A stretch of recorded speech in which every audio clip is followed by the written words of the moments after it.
Hello dear student, आपका हमारे YouTube channel Mukesh tech education में स्वागत है।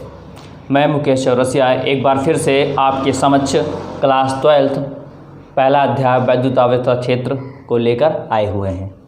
तो ये एक ऐसा प्लेटफॉर्म है जहाँ पर आपको बहुत आसान भाषा में हर एक चीज़ बताया जाएगा। ठीक है, तो हम इससे पहले वाले लेक्चर में क्या पढ़े हुए थे कि वैद्युत क्षेत्र होता क्या है, वैद्युत क्षेत्र की तीव्रता क्या होती है। आज हम पढ़ेंगे वैद्युत द्विध्रुव इलेक्ट्रिक डिपोल। ये वैद्युत द्विध्रुव होता क्या है।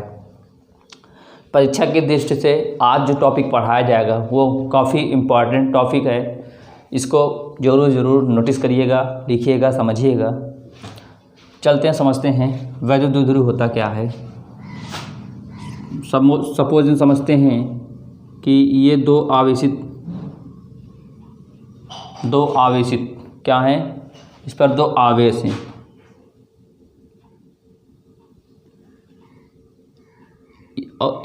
ये भी क्यू मान लिया और इसको भी हम क्या मान लिए, क्यू मान लिए। ये जो दो आवेश दिख रहे हैं ये बहुत अति अल्प दूरी पर हैं।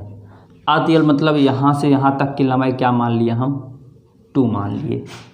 ठीक है, मतलब दो बिंदु आवेश हैं और इनकी जो दूरी है बहुत अल्प है, लेकिन इनके जो प्रकृति होगा वो विपरीत होगी। प्रकृति की मतलब यहाँ पर एक माइनस होगा तो यहाँ पर एक क्या होगा, प्लस होगा।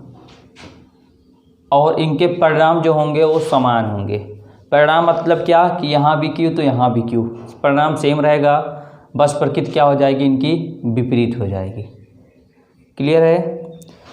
हम समझते हैं, क्या चीज़ समझेंगे कि वह निकाय, अगर इसको हम डिफाइन करें कैसे करेंगे। वह निकाय जिसमें दो बराबर ध्यान दीजिएगा, वह निकाय जिसमें दो बराबर प्रकार के आवेश या दो बराबर तथा विपरीत प्रकृति के आवेश जो एक दूसरे से अल्प दूरी पर स्थित होते हैं उन्हें क्या बोलते हैं, वैद्युत द्विध्रुव बोलते हैं। ठीक है, वह निकाय जिसमें दो बराबर, मतलब आप परिणाम तो इसके सेम ही होंगे, दो बराबर तथा विपरीत प्रकृति के आवेश एक दूसरे से अल्प दूरी पर स्थित होते हैं। ठीक है, उन्हें क्या बोलते हैं, वैद्युत द्विध्रुव बोलते हैं। क्लियर है।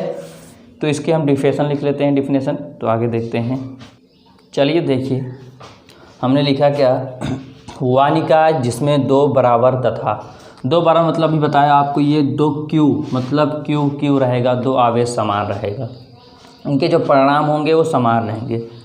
तथा विपरीत प्रकृति के बिंदु आवेश, विपरीत प्रकृति मतलब एक माइनस होगा तो एक प्लस होगा। विपरीत प्रकृति के एक आवेश एक दूसरे से अल्प दूरी, अल्प मतलब 2l मान लिए हैं। ठीक है, अल्प दूरी पर स्थित होते हैं, उसे वैद्युत द्विध्रुव कहते हैं। आगे बात करते हैं वैद्युत द्विध्रुव आघूर्ण। ध्यान दीजिएगा, गलती नहीं करिएगा। गलती सभी स्टूडेंट क्या कर देते हैं कि आता है ये लिखने के लिए वैद्युत द्विध्रुव आघूर्ण और लिख देते हैं क्या, वैद्युत द्विध्रुव। तो आप देखिए अंतर है, इसमें कह रहा है वैद्युत द्विध्रुव आघूर्ण की बात कर रहा है। ठीक है, इसमें सिर्फ वैद्युत द्विध्रुव बात कर रहा है, इसमें आघूर्ण मतलब मूवमेंट की बात कर रहा है। किसका, मूवमेंट की, इलेक्ट्रिक डिपोल मूवमेंट। ठीक है, इसको समझते हैं होता क्या है। इसको समझने के लिए पहले हमें लिखना क्या पड़ेगा, हम लिखेंगे वैद्युत द्विध्रुव आघूर्ण लिखेंगे, वैद्युत द्विध्रुव आघूर्ण लिखेंगे। उसके बाद इक्वल टू क्या लिखेंगे, एक आवेश का परिमाण। क्या लिखेंगे, एक आवेश का परिमाण, एक आवेश का परिमाण गुणे दोनों आवेशों के बीच की दूरी, दोनों आवेशों के बीच की दूरी, दोनों आवेशों के बीच की दूरी। ध्यान दीजिएगा, वैद्युत द्विध्रुव आघूर्ण को हम P से डिनोट करते हैं। किससे डिनोट करते हैं, P से इसको हम दर्शाते हैं। ठीक है, इक्वल टू अच्छी तरह लिख दिया जाए, P एक आवेश का परिणाम मतलब क्या कि एक आवेश का परिणाम मतलब कोई भी आवेश, एक आवेश, दो आवेश है लेकिन एक लेंगे हम। ठीक है, तो यहाँ Q हो गया इंटू दोनों आवेशों के बीच की दूरी क्या दिख रही है यहाँ पर 2L, तो क्या ले लेंगे यहाँ से 2L। तो ये क्या आया, ये आया 2QL, क्या आया 2QL। ये हमारी क्या बन गया, फार्मूला बन गया किसका, वैद्युत द्विध्रुव आघूर्ण। अब इसके परिभाषा से हम इस फार्मूले से हम परिभाषा कैसे निकालेंगे, ध्यान दीजिएगा कि दोनों आवेशों में से किसी एक आवेश, दोनों आवेशों में से किसी एक आवेश तथा दोनों आवेशों के बीच की दूरी के गुणनफल को क्या बोलते हैं, वैद्युत द्विध्रुव आघूर्ण। ठीक है, द्विध्रुव का वैद्युत द्विध्रुव आघूर्ण कहते हैं। क्लियर है, समझ में आया। देखिए यहाँ से ये परिभाषा लिखी उठी है, दोनों आवेशों में किसी एक आवेश Q हो गया परिणाम तथा एक आवेश के परिणाम मतलब Q हो गया तथा दोनों आवेशों के बीच की दोनों के बीच दूरी क्या दिख रही है आपको 2L। तो क्या दोनों आवेश की दूरी के गुणनफल को द्विध्रुव का वैद्युत द्विध्रुव आघूर्ण कहते हैं। क्लियर है। यहाँ से क्या समझे थे कि वह निकाय जिसमें दो बराबर यहाँ भी Q यहाँ भी Q, वह निकाय जिसमें दो बराबर तथा विपरीत -1 प्लस के बिंदु आवेश, जो बिंदु आवेश हैं एक दूसरे से अल्प दूरी पर हैं, बहुत छोटी दूरी पर स्थित हुए हैं, तो उन्हें क्या बोलेंगे, वैद्युत द्विध्रुव। और वैद्युत द्विध्रुव आघूर्ण क्या होता है कि ये वैद्युत द्विध्रुव इक्वल क्या है, एक आवेश का परिणाम गुणे दोनों आवेशों के बीच की दूरी। अगर आपको याद रहेगा P = 2QL होता है तो आप परिभाषा बना सकते हैं। अगर आपको ये याद रहेगा P = 2QL, क्या बनाएंगे कि ये 2L क्या है, उनके आवेशों के बीच की दूरी है, Q क्या है, एक आवेश का परिमाण है। बस तो क्या बताएंगे, एक आवेश का परिणाम ना, एक आवेश का परिमाण गुणे गुणनफल किसका, दोनों बिंदुओं के बीच की दूरी का, वही क्या कहलाता है, वैद्युत द्विध्रुव आघूर्ण कहलाता है। समझिए वैद्युत द्विध्रुव आघूर्ण कहते हैं। यहाँ पर लिख दीजिएगा या